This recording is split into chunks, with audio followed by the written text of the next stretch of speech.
खेती किसानी का समय चल रहा है। यह समय बहुत ही महत्वपूर्ण है धान की फसल के लिए। भारत कृषि प्रधान देश है और इस कृषि प्रधानता में चावल उत्पादन, गन्ना उत्पादन, गेहूं उत्पादन और दलहन तिलहन यहाँ की प्रमुख खेती में शामिल है। धान उत्पादन में वैसे तो चीन को बहुत अच्छा माना जाता था, लेकिन कई शोध में ऐसे भी विषय सामने आए हैं कि धान का उत्पादन हमने उस सभ्यता में सीख लिया था जहाँ पर अनाज की लोगों को जानकारी ही नहीं थी। इसके तमाम पुरातत्व अवशेष भी मिले हैं। तो धान की फसल को कैसे लगाएं, उसकी नर्सरी को कैसे तैयार करें, यह एक समसामयिक चर्चा है।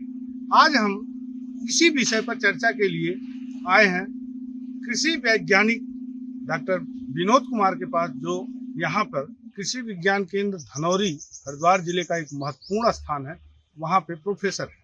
आज हम उनसे जानेंगे कि हमारे किसान भाई किस तरह से धान की नर्सरी तैयार करें, किस समय वह धान को लगाएं और धान लगाने में उनको विशेष सजगता क्या रखनी होगी।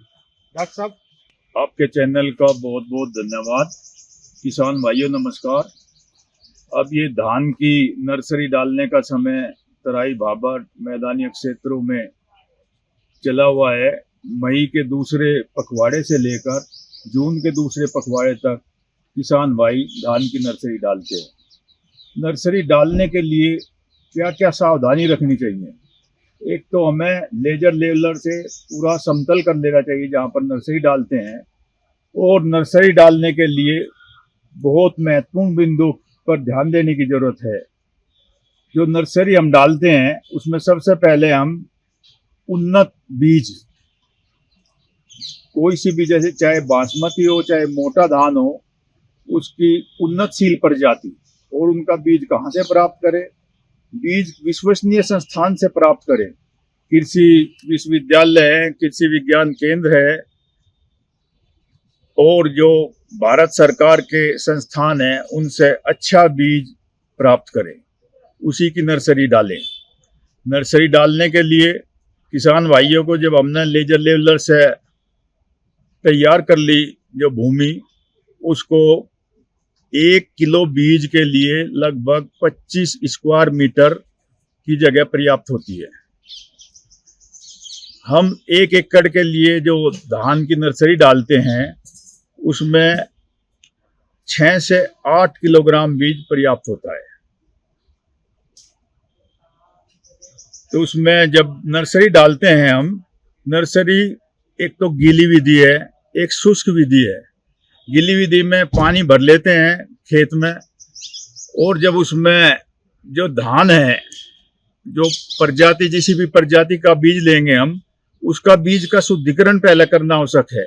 बीज शुद्धिकरण के लिए 160 ग्राम सादा नमक 10 लीटर पानी में डाल लें, और जो हम बीज लिया है वो 10 किलोग्राम बीज उस पानी में मिला दें। उसमें जो हल्के बीज होंगे वो ऊपर तैर जाएंगे, तो उन तैरते हुए बीज को हाथ से एक तरफ निकाल के अलग कर देना चाहिए, और फिर उस बीज को 2 बार अच्छे पानी से धो लेना चाहिए, साफ कर लेना चाहिए।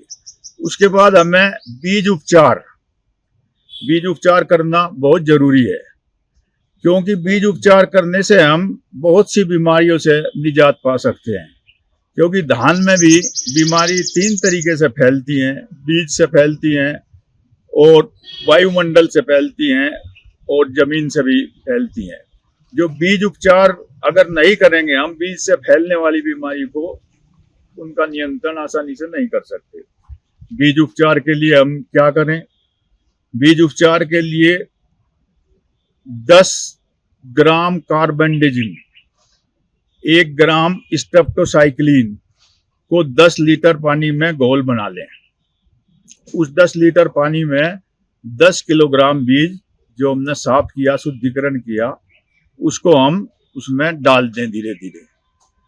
तो वो 24 घंटे के अंदर वो पानी को सोख लेता है। उसके बाद हम उस बीज को, जो 24 घंटे के अंदर पानी तो उसने सोख लिया, तो फिर उस बीज को हम छाया में सुखाकर छोड़ देते हैं, उसमें नमी बनाए रखते हैं, तो उसमें 12 से 24 घंटे के अंतर्गत अंकुरण शुरू हो जाता है। तो उस बीज को हम जो गीली विधि है उसमें या तो बिखेर कर बो देते हैं। 1 किलो बीज 25 स्क्वायर मीटर जमीन में, तो इस तरह से 1 एकड़ के लिए लगभग जो 8 किलोग्राम होगा, तो 25 अट्ठे 200 स्क्वायर मीटर की जगह पर्याप्त होगी। तो और जो किसान भाई जो ऑर्गेनिक धान की खेती करते हैं उसमें ट्राइकोडर्मा 5 ग्राम प्रति किलो बीज की दर से उसमें पानी में मिला दें और उसको 10 किलोग्राम बीज को उसमें भिगो कर रखें। तो उसमें जो ऑर्गेनिक धान करते हैं तो ट्राइकोडर्मा से ही उसका बीज उपचारित करें। इस तरह से शुष्क विधि है। शुष्क विधि में जो है तो उसमें लाइनों में धान को बुआई कर देते हैं 10-10 सेंटीमीटर पे। और जब हमारी जो नर्सरी होती है ये उसमें करीब 25 स्क्वायर मीटर में 200 ग्राम नत्रजन और करीब 200 ये 80 ग्राम फास्फोरस मिला दें उसमें। और जब हमारी नर्सरी में थोड़ी बड़ी हो जाए, 10-12 दिन की हो जाए, तो उसके बाद उसको अच्छी उसकी बढ़वार हो नर्सरी की, तो उसमें 0.5% जिंक सल्फेट और 2% यूरिया का घोल बनाकर उसको 10 दिन के बाद बुआई के और 20 दिन के बाद उसका स्प्रे कर दें। तो उससे हमारी जो नर्सरी है समान मात्रा में एक साथ बढ़वार होगी। इस तरह से किसान भाई नर्सरी को डालें और 25 दिन की नर्सरी जब हो जाए तो उसको ट्रांसप्लांटिंग कर दें। तो हमारे किसान भाइयों उससे बहुत ही अच्छी पैदावार होगी। और किसान भाई ये भी ध्यान रखें कि जो नर्सरी में भी खरपतवार न उगने दें। खरपतवार को या तो हाथ से निराई गुड़ाई करके निकाल दें या जो केमिकल विधि द्वारा उसका नियंत्रण करें। बिस्पायरीपैक है, बुआई के 15 दिन बाद उसको बिस्पायरीपैक 10% का घोल बनाकर उसका एक छिड़काव कर दें तो उससे नियंत्रण आसानी से हो जाता है। एनिलोफोस है 30% का, उसको 1.20 किलोग्राम वो लीटर 1 हेक्टर नर्सरी के लिए पर्याप्त होता है। इस तरह से हम जो केमिकल विधि द्वारा खरपतवारों का नियंत्रण करें तो उससे हमारी नर्सरी बहुत अच्छी होगी। और अन्यथा अगर छोटा क्षेत्र है नर्सरी का तो उसमें किसान भाई उसको हाथ से भी निराई गुड़ाई करके सभी दूसरे जो धान के अतिरिक्त खरपतवार है उनको निकाल दे। धान की नर्सरी तैयार होगी। आपने जैसा कि बताया कि 25 दिन की नर्सरी को ही ट्रांसप्लांट करना है, तो मतलब उसकी बुआई करनी चाहिए।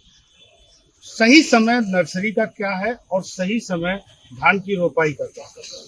देखिए नर्सरी का सही मई का दूसरे पखवाड़े से लेकर जून के दूसरे पखवाड़े तक जो प्रजातियां लंबे समय की होती हैं 140-45 दिन में, वो मई के दूसरे पखवाड़े में नर्सरी डाल देनी चाहिए। और जो कुछ प्रजातियां 115 से लेकर 125 दिन की होती है उन्हें जून के पहले पखवाड़े से लेकर दूसरे पखवाड़े तक उनके दिनों के अनुसार उस प्रजाति जोन से भी प्रजाति किसान भाई लगाते हैं उसको डाल देना चाहिए।